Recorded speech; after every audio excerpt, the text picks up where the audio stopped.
Okay, so in this section, what we're going to do is we're going to look at these trig functions more. We're going to go more into it. If you notice also, we never actually stated, we said that they were functions, sine, cosine, and so on, but we never stated what their domain and range are. We are going to see that in this section. We're also going to see what it means for a function to be periodic, and in fact, it turns out the trig functions are periodic. That's where this notion of period comes from. We'll see that as well. And we'll see some other trig identities. It turns out that almost all the identities from right triangle trigonometry carry over.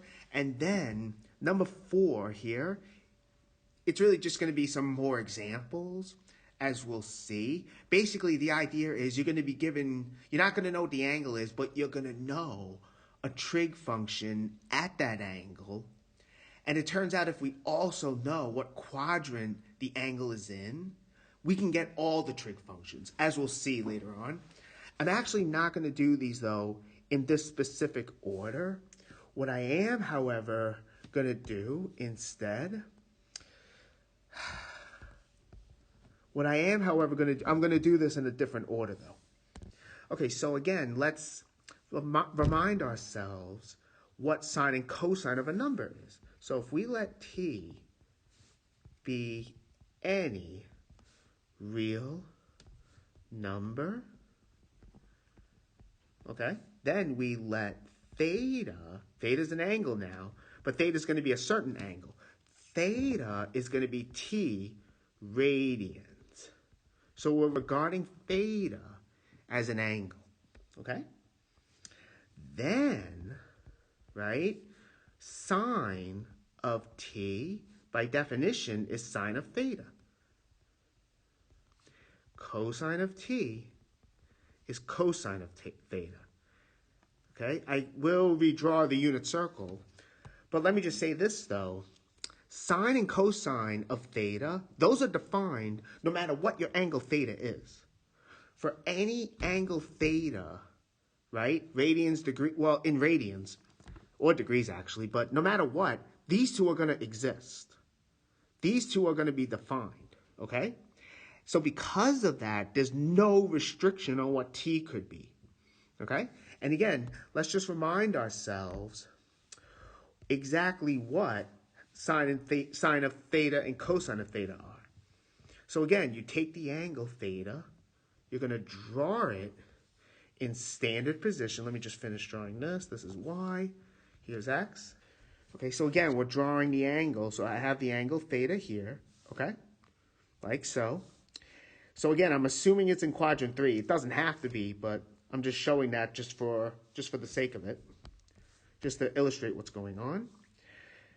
But again, over here, you know, we have the unit circle.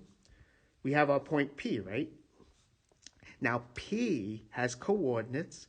This is our P, x, y. Sine of theta is y. Cosine of theta is x, right? I mean, this is how you get sine and cosine of that angle theta. But you can get sine and cosine of any angle theta, no matter what. So because of that, you can get sine and cosine of any number t. So that's why sine and cosine are defined for all real numbers. But now the question is, what about tangent? Well, again, if we were to let t be any real number, so we're going to let t, okay, be any real number, then as before, you know, we're going to let theta be the angle, that's t radians, okay? Then we have tangent of theta, tangent of t, that's going to be tangent of theta. Now that's going to be equal to y over x. But again, this is only going to exist as long as your x here is not 0. So you would have to know, well, when is x not 0? Well, if we went back to the unit circle, like so, okay, so this is 0 radians, which is 2 pi radians, right? So our x-axis, here's y. This is pi over 2 radians, right? And here's 3 pi over 2 radians. What? I'll have to keep writing out radians. Excuse me. Pi.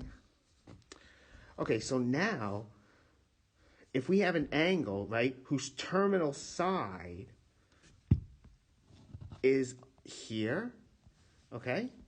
You can imagine with the unit circle, your P, right, that's over here.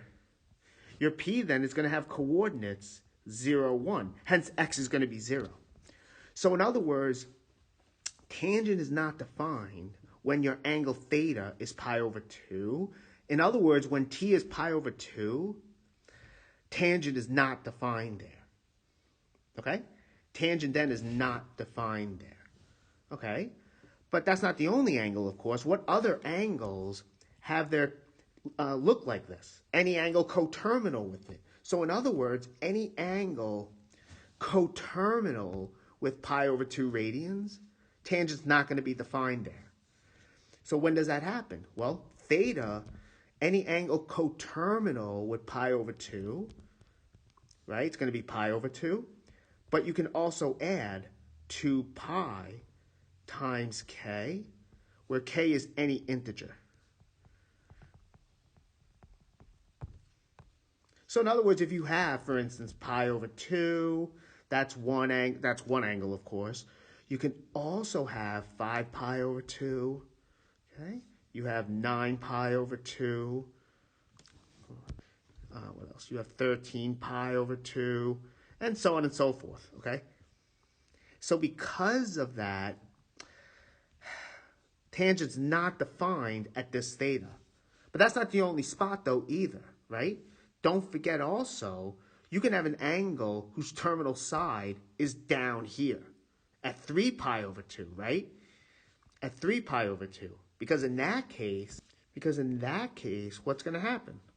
Well, let's see. So if your angle now is 3 pi over 2, you're going to have this. Okay? Like so. And this point down here, that's going to be the point with coordinates, 0, negative 1. So at 3 pi over 2, tangent's not defined either.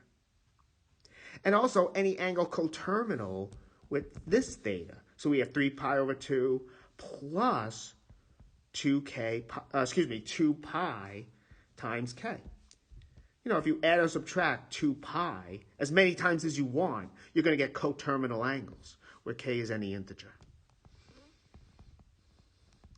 But that's why. So again, we said the domain of sine is all real numbers, same thing with cosine. But that's why over here, the domain of the tangent function, it's all numbers except the odd integer multiples of pi over 2.